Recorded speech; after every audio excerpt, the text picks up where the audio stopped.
ಯೋಗಿಯನ್ನ ಶರಣಬಸವೇಶ್ವರನ ಸ್ಮರಿಸಿ, ಜೊತೆಗೆ ಮೈಸೂರು ಸಂಸ್ಥಾನ ಮಠದ ಎಲ್ಲ ಗುರು ಪರಂಪರೆಯನ್ನು ಸ್ಮರಣೆ ಮಾಡಿ, 20ನೇ ಪೀಠಾಧಿಪತಿಗಳು, ನಮ್ಮ ನಿಮ್ಮೆಲ್ಲರ ಅಚ್ಚುಮೆಚ್ಚಿನ ಜಗದ್ಗುರುಗಳು, ತ್ರಿಕಾಲ ಲಿಂಗ ಪೂಜಾನಿಷ್ಠರು, ಮಹಾಜ್ಞಾನಿಗಳು, ಸಂಗೀತದ ಸಾಮ್ರಾಟರಾಗಿರುವಂಥ ಪರಮ ಪೂಜ್ಯ ಶ್ರೀಮನ್ ನಿರಂಜನ ಪ್ರಣವ ಸ್ವರೂಪಿ ಜಗದ್ಗುರು ವಿಜಯ ಮಹಾಂತ ಮಹಾಸ್ವಾಮಿಗಳವರ ಪಾದಪದ್ಮಗಳಿಗೆ ಭಕ್ತಿಯ ಪ್ರಣಾಮವನ್ನು ಸಮರ್ಪಣೆ ಮಾಡಿ, ಹುಣಸಾಳದ ಪರಮ ಪೂಜ್ಯರಿಗೆ ಭಕ್ತಿಯ ಪ್ರಣಾಮವನ್ನು ಸಮರ್ಪಣೆ ಮಾಡಿ, ಇಲ್ಲಿಯವರೆಗೆ 12 ದಿನಗಳ ಪರ್ಯಂತ ಸುಂದರವಾದ ಪ್ರವಚನೆ ಶಾಸ್ತ್ರಿಜಿಯವರು ತಮ್ಮ ಅನುಭವ ನಲ್ಮೆ ನುಡಿ ಒಳಗೊಂದು ಮಾತು ಹೇಳಿದರು.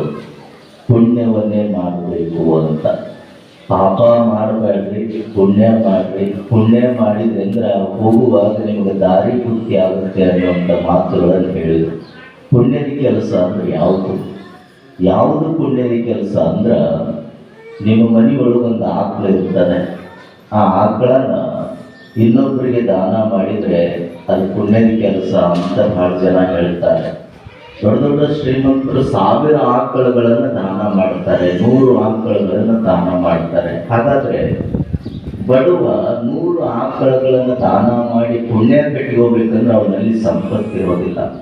ಸಂಪತ್ತಿರದೇ ಇರುವಂತ ವ್ಯಕ್ತಿ ಬಡವ ಏನ್ ಮಾಡಿದರೆ ಶ್ರೀಮಂತನಷ್ಟು ಪುಣ್ಯ ಬರ್ತೈತೆ ಅಂದ್ರ, ಬಡವ ಏನು ಮಾಡೋದು ಬೇಡ, ತನ್ನ ಮನೆಯಲ್ಲಿರುವಂತ ವಯಸ್ಸಾದ ಆಕಳನ್ನ ಕಟುಗನ ಕೈಗೆ ಯಾರಾದ್ರೂ ಕೊಡಕತ್ತಿದ ಅದನ್ನು ಬಿಡಿಸಿಬಿಟ್ರೆ ಅದೇ 100 ಆಕಳದ ಪುಣ್ಯ ಬಂದಂತ ಬಡವನಿಗೆ ಬರ್ತದೆ ಅನ್ನುವಂತ ಮಾತನ್ನ. ಅಂತ ಪುಣ್ಯದ ಕೆಲಸವನ್ನು ಮಾಡ್ಲಿಕ್ಕೆ ಆಗೋದಿಲ್ಲ ಅಂದ್ರು ಯಾವುದು ಪುಣ್ಯದ ಕೆಲಸ ಅಂದ್ರೆ, ಮೈಸೂರು ಸಂಸ್ಥಾನ ಮಠದ 20ನೇ ಪೀಠಾಧಿಪತಿಗಳಾಗಿರುವಂತ ಜಗದ್ಗುರು ವಿಜಯ ಮಹಾಂತ ಮಹಾಸ್ವಾಮಿಗಳವರ ಪಾದಸ್ಪರ್ಶ ಮಾಡಿ ಜೀವನ ಮಾಡಿಬಿಟ್ರೆ ಜೀವನದೊಳಗೆ ಇದು ಒಂದು ಪುಣ್ಯದ ಕೆಲಸ ಅನ್ನುವಂಥ ಮಾತುಗಳನ್ನು ತಾವು ತಿಳ್ಕೊಳ್ಬೇಕು. ಹನುಮನಾಳದ ಸತ್ವಕ್ಕೆ ಅರ್ಥ ಮಾಡಿಕೊಳ್ಬೇಕು. ಹನುಮನಾಳ ಅಂದ್ರೆ ಮೊದಲನೇ 3 ಅಕ್ಷರ ತಗೊಂಡು ಹನುಮ ಅಂತ ಬರ್ತದೆ. ಹನುಮ ಅಂದ್ರೆ ಯಾರು ಅಂದ್ರೆ ರಾಮನ ಶ್ರೇಷ್ಠ ಭಕ್ತ. ಆ ರಾಮನ ಮೇಲೆ ಬಹಳಷ್ಟು ಭಕ್ತಿ ಇರ್ತಾವೆ ಯಾರು ಅಂದ್ರೆ ಅದು ಹನುಮ ಅನ್ನುವುದು ನಿಮ್ಗೆ ಗೊತ್ತಾಗ್ತದೆ. ಸೀತೆಯನ್ನು ಹುಡುಕಿ ಕೊಟ್ಟಾವ ಯಾರು ಅಂದ್ರೆ ಅದು ಹನುಮ. ಸೀತೆಯನ್ನು ಹುಡುಕಿ ಕೊಟ್ಟು ಲಂಕೆಯನ್ನು ಪತ್ತೆ ಹಚ್ಚಿ ಲಂಕೆಗೆ ಹೋಗುವಂತ ಕೆಲಸವನ್ನ ಮಾಡಿದವ ಯಾರು ಅಂದ್ರೆ ಹನುಮ.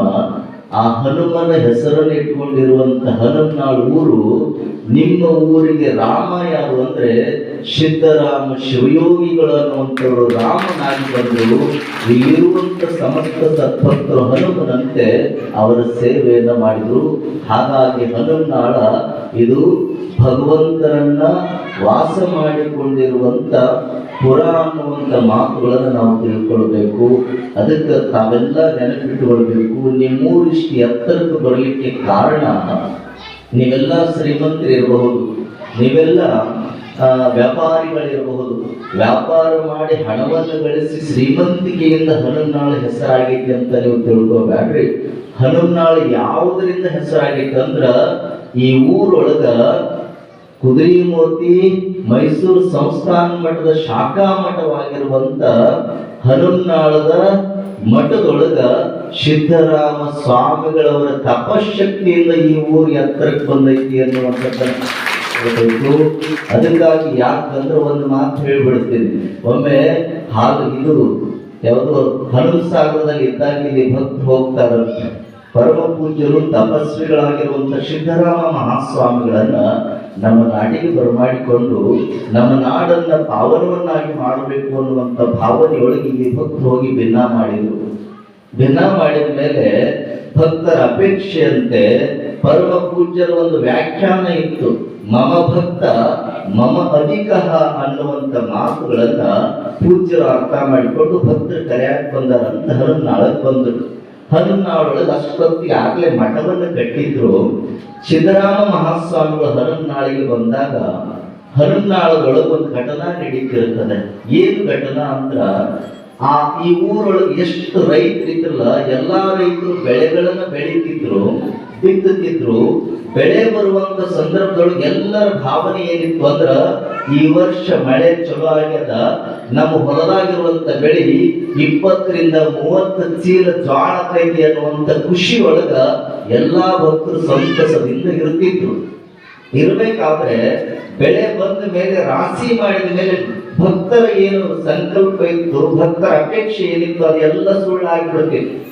20-30 ಚೀಲ ಜ್ವಾಳ ಆಗೋದು ಕೇವಲ 10 ಚೀಲ ಜ್ವಾಳ ಆಗ್ತಿತ್ತು. ಇದನ್ನ ಎಲ್ಲರೂ ವಿಚಾರ ಮಾಡ್ತಾರೆ, ಯಾರಿಗೂ ಗೊತ್ತಾಗಿರೋದಿಲ್ಲ. ಆದ್ರೆ ಒಂದು ದಿನ ಸಿದ್ದರಾಮ ಮಹಾಸ್ವಾಮಿಗಳು ಏನು ಕಟ್ಟಿರಲ್ಲ ಮಠ, ಆ ಮಠದೊಳಗೆ ಬಂದು ಲಿಂಗ ಪೂಜೆಯನ್ನು ಮಾಡಿಕೊಳ್ಳುವಂತ ಸಂದರ್ಭದೊಳಗ ಲಿಂಗ ಪೂಜೆಯಲ್ಲಿ ತಲ್ಲೀನರಾಗಿರುವಂತ ಸಿದ್ದರಾಮ ಮಹಾಸ್ವಾಮಿಗಳು ಒಳಗೆ ಕೊಡ್ತಾರ. ಹೊರಗೆ ಒಬ್ಬ ಹೆಣ್ಣು ಧ್ವನಿಯನ್ನು ಮಾಡಿಕೊಂಡು ಒಬ್ಬ ಮಹಿಳೆ ಚೀರ್ಕೊಂತ ಮಠದ ಆವರಣಕ್ಕೆ ಬರ್ತಾಳೆ. ಬಂದ ಮೇಲೆ ಎಲ್ಲಾ ಜನರು ಬರ್ತಾರ. ಎಲ್ಲರೂ ಬಂದು ಕೇಳಿದಾಗ ಪರಮ ಪೂಜ್ಯರು ಒಳಗೆ ಲಿಂಗ ಪೂಜೆಯನ್ನು ಮುಗಿಸಿ ಹೊರಗೆ ಬಂದ ಮೇಲೆ ಆ ಹೆಣ್ಣು ಮಗಳನ್ನು ಮಾತಾಡಿಸ್ತಾರೆ. ಯಾರು ನೀನು, ಯಾಕೆ ಇಲ್ಲಿಗೆ ಬಂದಿ, ನೀನ್ ಯಾರಿಗೆ ಹೇಳು, ಮೊದಲ ನಾನಿರುವಂತ ಸ್ಥಳಕ್ಕೆ ಬಂದು ನನ್ನ ಜಾಗ ಕಿತ್ಕೊಂಡಿಯಲ್ಲ, ಇದು ನೀನು ಸನ್ಯಾಸಿಯಾಗಿ ಮಾಡೋದು ಒಳ್ಳೆ ಕೆಲಸನಪ್ಪ, ಇನ್ನೊಬ್ಬರ ಹೊಟ್ಟೆ ಮೇಲೆ ಕಲ್ಲು ಹೊಡೆಯುವಂತ ಕೆಲಸ ಮಾಡ್ತೀಯಲ್ಲ. ನಾನಿಲ್ಲೇ ಭಕ್ತರು ಬೆಳೆದ ಬೆಳೆಗಳನ್ನು ತಿಂದುಕೊಂಡು ಜೀವನ ಮಾಡಿ ಇದೇ ಮಠದೊಳಗೆ ವಾಸವಾಗಿ ನನ್ನನ್ನು ಓಡಿಸಕ್ ಬಂದಿಯಲ್ಲ, ನಾವು ಓಡಂಗಿಲ್ಲ, ಇಲ್ಲೇ ಇರ್ತೀನಿ ಅಂತ ಅಪ್ಪಣೆ ಪಡಿಸ್ತದೆ. ಅವಾಗ ಹೇಳ್ತಾರ, ಯಾರು ನೀನು ಅಂತ ಪ್ರಶ್ನೆ ಮಾಡಿದ್ರ ಎಲ್ಲ ಜನರು ಆಶ್ಚರ್ಯಚಕಿತರಾಗಿ ಕೇಳ್ತಾರ.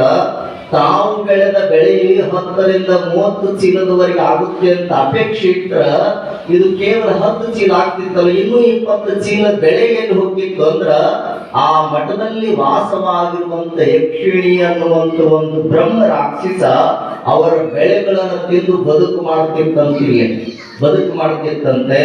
ಆ ಸಂದರ್ಭದೊಳಗೆ ಯಾವಾಗ ಪರಮ ಪೂಜ್ಯರು ಬಂದಿದ್ರಲ್ಲ, ಬಂದಾಗ ಅವ್ರ ಮುಂದೆ ಎಲ್ಲವನ್ನು ಹೇಳ್ತದ, ಯಾರು ನೀನು, ನೀ ನಿಜವಾದ ವಿಚಾರವನ್ನು ಹೇಳಿದ್ರೆ ಮಾತ್ರ ನಿನಗೆ ಇರಾಕ ಜಾಗ ಕೊಡ್ತೀನಿ ಅಂತ ಹೇಳಿದ ಮೇಲೆ ಆ ಯಕ್ಷಿಣಿ ಹೇಳ್ತಂತೆ, ನಾನೊಂದು ದೆವ್ವದ ಸ್ವರೂಪ, ಬ್ರಹ್ಮ ರಾಕ್ಷಸ, ಈ ಊರೊಳಗ ಭಕ್ತರು ಬೆಳೆದ ರೈತರು ಬೆಳೆದ ಬೆಳೆಗಳನ್ನು ತಿಂದು ಆರಾಮಿಗೆ ಸುಖದಿಂದಿದ್ದೆ, ನಾನು ಬಿಡಿಸಿ ಕಳ್ಸಾಕ್ ಬಂದಿಯಲ್ಲ ಅಂದಾಗ, ಅವಾಗ ಹೋಗ್ತಿಲ್ಲ ಅಂತ ಕೇಳಿದ್ರೆ, ನಾವು ಹೋಗುದಿಲ್ಲ, ನಿನ್ನ ಮೆಟ್ಟು ಖಾಲಿ ಮಾಡಿಸ್ತೇನೆ ಅಂತ ಪೂಜ್ಯರಿಗೆ ಅಂತದಂತೆ. ಪರಮ ಪೂಜ್ಯರ ಶಿಷ್ಯನಾಗಿರುವಂತ ಶಿವಲಿಂಗನಿಗೆ ಹೇಳ್ತಾರ, ಒಳಗ್ ಹೋಗ್ರಿ ಶಿವಲಿಂಗ, ಪಾದೋದಕ ತಗೊಂಡು ಬಾ ಅಂತ ತರಿಸಿದ್ರ ಆ ಪಾದೋದಕವನ್ನ ಆ ಹೆಣ್ಣಿನ ಮೇಲೆ ಸಿಂಪಡಿಸಿದಾಗ ಉರಿ ಉರಿ ಉರಿ ಉರಿ ಅಂತ ತಿಳ್ಕೊಂಡು ಓಡಾಡಕ್ಕಂತದ. ಅವಾಗ ಹೇಳ್ತಾರಂತ, ಇನ್ನೂ ನೀನು ಸುಟ್ಕೊಳ್ಬೇಕು, ಉರಿಬೇಕು, ನಿನಗಂತ್ರ ಇನ್ನ ಇಲ್ಲೇ ಇದ್ದ ಉರಿತದ ಹೆಚ್ಚಿಗೆ, ನೀನ್ ಈ ಊರು ಖಾಲಿ ಮಾಡಿದೆ ಅಂದ್ರ ಎಲ್ಲರೂ ಸುದ್ದ ಆಗ್ತೈತಿ ಅಂತ ತಿಳ್ಕೊಂಡು ಹೇಳಿದ ಮೇಲೆ ಪರಮ ಪೂಜ್ಯರ ಅಪ್ಪಣೆ ಪಡಿಸ್ತಾರ, ಈ ಊರೊಳಗೆ ನೀ ಇರಬಾರ್ದು, ಸುಖದಿಂದ ರೈತರು ಇರಬೇಕು, ಮಮ ಭಕ್ತ ಮಮ ಅಧಿಕ ಅನ್ನುವಂತ ವ್ಯಾಖ್ಯಾನವನ್ನ ನಾ ಹೇಳ್ತೀನಿ. ಅಂದ್ರೆ ನನ್ನ ಭಕ್ತರು ಶ್ರೀಮಂತರು ಇರಬೇಕು ಅನ್ನುವಂತ ಮಾತುಗಳನ್ನ ಹೇಳಾಕತ್ತೀನಿ. ಹೋಗಂದ ಮೇಲೆ ನಾವು ಹೋಗುದಿಲ್ಲ ಅಂದ್ರ ನಿನಗೆ ಇನ್ನೂ ಆಪತ್ತಿದೆ ಅಂತ ತಿಳ್ಕೊಂಡು ಸಿದ್ದರಾಮ ಮಹಾಸ್ವಾಮಿಗಳು ಹೇಳ್ತಾರೆ. ಆ ಕ್ಷಣದೊಳಗ ಆ ಬ್ರಹ್ಮ ರಾಕ್ಷಸ ಈ ಊರನ್ನು ಬಿಟ್ಟು ಹೋಗ್ತೈತಿ ಅನ್ನುವಂತ ಮಾತುಗಳನ್ನು ನಾವು ತಿಳ್ಕೊಳ್ತೇವೆ. ಹಾಗಾದ್ರೆ ಈ ಊರಿಗೆ ಅಂಟಿಕೊಂಡಿರುವಂತ ಬ್ರಹ್ಮ ರಾಕ್ಷಸನನ್ನ, ಯಕ್ಷಿಣಿಯನ್ನು ಓಡಿಸಿರುವಂತ ಶ್ರೇಯಸ್ಸು, ಕೀರ್ತಿ ಅದು ಮೈಸೂರು ಸಂಸ್ಥಾನ ಮಠದ 17ನೇ ಪೀಠಾಧಿಪತಿಗಳಾಗಿರುವಂತ ಸಿದ್ದರಾಮ ಮಹಾಸ್ವಾಮಿಗಳಿಗೆ ಸಲ್ಲತೈತಿ ಅನ್ನುವಂಥದ್ದನ್ನ ನಾವು ತಿಳ್ಕೊಳ್ಬೇಕು. ಹಸಿದು ಬಂದವರಿಗೆ ಅನ್ನ ನೀಡುವಂತ ಕೆಲಸವನ್ನ ಜಗದ್ಗುರು ಸಿದ್ದರಾಮ ಮಹಾಸ್ವಾಮಿಗಳು ಮಾಡ್ತಾರೆ ಅನ್ನೋದು ನಮ್ಗೆ ಗೊತ್ತಾಗ್ತದೆ. ಅದಕ್ಕೆ ಅವರ ತದನಂತರ ಅವರ ಪ್ರತಿರೂಪಕವಾಗಿ 19 ಜನ ಜಗದ್ಗುರುಗಳು ಶ್ರೀಮಠಕ್ಕಾಗಿದ್ದಾರೆ.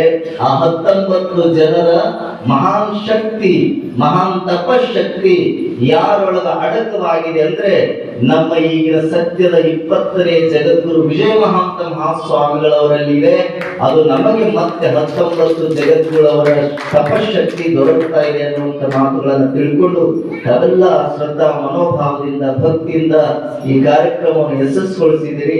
ಸಾಯಂಕಾಲ ರಥೋತ್ಸವ ಇದೆ, ಅದು ಒಂದು ಹೇಳೋದು, ಅದ್ರ ಮೆಟ್ಟಿಗೆ ನೀವು ಪಾದಗಟ್ಟಿ ಮುಟ್ಟಿ ಹೊಳ್ಳಿ ಇಲ್ಲಿಗೆ ಬಂದ ಮೇಲೆ ನಿಮ್ ಕೆಲಸ ಮುಗಿತದೆ. ರಥ ಎಳಿಬೇಕಾದ್ರ ರಥ ಎಲ್ಲಿ ಮಠ ಎಳಿತೀರಿ ಅಂದ್ರೆ ಅದಕ್ಕೊಂದು ಸ್ಥಾನ ಇದೆ, ಪಾದಗಟ್ಟಿ ಅಂತ. ಆ ಪಾದಗಟ್ಟಿಗೆ ಹೋಗಿ ಬಂದ ಮೇಲೆ ರಥ ಸಂಪೂರ್ಣವಾಗಿ ಎಳಿತು ಅನ್ನುವಂತ ನಿಮ್ಮ ತೀರ್ಮಾನ ಇದೆಯಲ್ಲ, ಆ ರಥಕ್ಕೆ ಗಾಳಿದೆ, ಗಟ್ಟಿ ಇದೆ, ಮೇಲೆ ಕಳಸ ಇದೆ. ಆ ಕಳಸ, ಗಟ್ಟಿ, ಆ ಗಾಲಿಗೂ ಸಹಿತ ಎಳೆಯುವಾಗ ಕುಂಬಳಕಾಯಿ ಇಡ್ತೀರಿ. ಯಾಕೆ ಇಡ್ತೀರಿ ಅಂದ್ರ ಕುಂಬಳಕಾಯಿ ಅಂದ್ರೆ ನಂಚಿನ ಪದಾರ್ಥ, ಅದನ್ನಿಟ್ಟು ಎಳೆಯುವಂತ ಕೆಲಸವನ್ನ ನೀವು ಮಾಡ್ತಿರಲ್ಲ. ರಥ ಎಳೆಯವರು ತಿಳ್ಕೊಳ್ಬೇಕು, ಹನುಮನಾಳದ ಸದ್ಭಕ್ತರು ತಿಳ್ಕೊಳ್ಬೇಕು. ರಥ ಎಳ್ಕೊಂತ ಹೋಗಿ ಪಾದಗಟ್ಟಿಯನ್ನು ಮುಟ್ಟಿ ಮತ್ತೆ ಬಂದು ತನ್ನ ಸ್ಥಾನದೊಳಗೆ ಇರ್ಬೇಕಲ್ಲ, ಹಂಗ ಈ ಶರೀರ ಅನ್ನೋದನ್ನು ರಥ ಅನ್ನುವಂತ ಮಾತನ್ನು ಹೇಳ್ತಾರ. ಈ ಶರೀರ ಅನ್ನುವಂತ ರಥ ಎಲ್ಲಿಗೆ ಹೋಗ್ಬೇಕು ಅಂದ್ರೆ ಯಾವುದು ಪಾದಗಟ್ಟಿ ಅಂದ್ರೆ ಈ ಶರೀರಕ್ಕ ವಿಜಯ ಮಹಂತ ಮಹಾಸ್ವಾಮಿಗಳನ್ನುವಂತವರ ಪಾದ, ಅದು ಪಾದಗಟ್ಟೆ ಕದ. ಈ ರಥನು ಇಲ್ಲಿಗೆ ಬಂದು ಮತ್ತೆ ಹೋಯಿತು ಅಂದ್ರೆ ಭಗವಂತ ಈ ರಥವನ್ನು ಅಪೇಕ್ಷೆ ಪಟ್ಟು ತಗೊಳ್ಳುತ್ತಾನೆ ಅನ್ನುವಂತ ಮಾತುಗಳನ್ನ ತಾವು ನೆನಪಿಟ್ಕೊಂಡು ಆ ರಥ ಎಳೆದಂಗ ಈ ರಥವನ್ನು ಸ್ವಲ್ಪ ಬಂದು ಜಗದ್ಗುರು ಮಹಾಸನ್ನಿಧಿಯವರು ಪಾದಕರ್ಪಣ ಮಾಡಿದ್ರೆ ಈ ರಥಕ್ಕೆ ಒಂದಿಷ್ಟು ಬೆಲೆ ಸಿಗುತ್ತದೆ ಅನ್ನುವಂತ ಮಾತನ್ನ ಆ ರಥದೊಳಗ ಮೂರ್ತಿ ಇಡ್ತೀರಿ. ಯಾರು ಮೂರ್ತಿ ಇಡ್ತೀರಿ ಅಂದ್ರ ಬಸವಣ್ಣ ಶಾಣ್ ಬಸಪ್ಪನವರ ಮೂರ್ತಿ ಅಥವಾ ಸಿದ್ದರಾಮ ಮಹಾಸ್ವಾಮಿಗಳವರ ಮೂರ್ತಿ ಇಡ್ತೀರಿ. ಹಾಗಾದ್ರೆ ಇದು ರಥಯಾತ್ರಾಗ ಈ ರಥದೊಳಗ ಮೂರ್ತಿ ಯಾವ್ದು ಇಡ್ಬೇಕಂದ್ರ ಆ ರಥದೊಳಗ ಮೂರ್ತಿ ಇಟ್ಟು ಎಳ್ಕೊಂಡು ಹೋಗಿ ಪಾದಗಟ್ಟಿಗೆ ಬರ್ತೈತಲ್ಲ, ಈ ರಥದೊಳಗ ಹೃದಯ ಅನ್ನುವಂತ ಕಮಲದೊಳಗ, ಹೃದಯ ಅನ್ನುವಂತ ಗದ್ದಿಗೆಯೊಳಗ ವಿಜಯ ಮಹಂತ ಮಹಾಸ್ವಾಮಿಗಳು, ಕರ್ಷಿತ ಶಿವಯೋಗಿಗಳು, ಸಿದ್ದರಾಮ ಮಹಾಸ್ವಾಮಿಗಳನ್ನುವಂತ ದೇವರನ್ನು ಇಟ್ಕೊಂಡು ಈ ರಥ ಬಂದು ಪಾದಗಟ್ಟಿ ಮುಟ್ಟಿಬಿಟ್ರ ಭಗವಂತ ಖುಷಿ ಪಡ್ತಾರೆ ಅನ್ನುವಂತ ಮಾತುಗಳೆಲ್ಲ ತಾವು ನೆನಪಿಟ್ಟುಕೊಂಡು ಆ ಕಾರ್ಯವನ್ನ ಮಾಡಿ ಇನ್ನು ಮುಂದೆ ಸದಾ ಕಾಲ ಶ್ರೀಮಠಕ್ಕೆ ಹೋಗ್ರಿ. ಮಠಕ್ಕೆ ಹೋಗಿ ಗದ್ದಿಗೆ ದರ್ಶನ ಮಾಡಿಕೊಂಡು ಬರುವಂತೆ ಕೆಲಸವನ್ನ ತಾವೆಲ್ಲ ಮಾಡಬೇಕು ಅನ್ನುವಂತ ಮಾತುಗಳನ್ನು ಹೇಳ್ತಾ, ನಿಮ್ಮೆಲ್ಲರಿಗೂ ಒಳ್ಳೆಯ ಗುರುಗಳು ಸಿಕ್ಕಾರ. ಆ ಗುರುಗಳನ್ನ ನಾವು ಭಕ್ತಿ, ಶ್ರದ್ಧಾ, ಮನೋಭಾವದಿಂದ ಸದಾ ಕಾಲ ಪೂಜಿಸೋಣ ಅನ್ನುವಂತ ಮಾತುಗಳನ್ನು ಹೇಳ್ತಾ, ಅಂತ ಗುರುಗಳ ಮಾರ್ಗದರ್ಶನದೊಳಗೆ ನಾವು ಹೋಗ್ಬೇಕು. ಒಬ್ಬ ಗುರು ಇದ್ದವನ್ನ ಬೇಕಾದ ಸಾಧಿಸಬೇಕು ಅನ್ನುವಂತ ಮಾತುಗಳನ್ನು ಹೇಳ್ತೀವಲ್ಲ, ಹಂಗ ಜಗದ್ಗುರು ಮಹಾಸನ್ನಿಧಿ ಅಂತ ಗುರುಗಳು ನಮಗೆ ಸಿಕ್ಕಾರಂದ್ರ ಅವರ ಮಾರ್ಗದರ್ಶನದೊಳಗೆ ನಾವು ಹೋದುತ್ತೆ ಕರೆಯಾದ್ರೆ ಹನುಮನಾಳ ಮುಂದೊಂದು ದಿನ 12ನೇ ಶತಮಾನದ ಬಸವ ಕಲ್ಯಾಣವಾಗಿ ಕಂಡುಕೊಳ್ಳುತ್ತದೆ ಅನ್ನುವಂತ ಮಾತುಗಳನ್ನು ತಾವು ತಿಳ್ಕೊಂಡು ತಮ್ಮೆಲ್ಲರಿಗೂ ಮತ್ತೊಮ್ಮೆ ಶರಣಾರ್ಥಿಯನ್ನು ಹೇಳಿ ನನ್ನ 4 ನಲ್ಮೆ ನುಡಿಗಳಲ್ಲಿ ಜಗದ್ಗುರು ಮಹಾಸನ್ನಿಧಿಯವರ ಪಾದಕರ್ಪಣ ಮಾಡಿ ಮುಂದಿನ ಕಾರ್ಯಕ್ರಮ ಮಾಡಿಕೊಳ್ಳ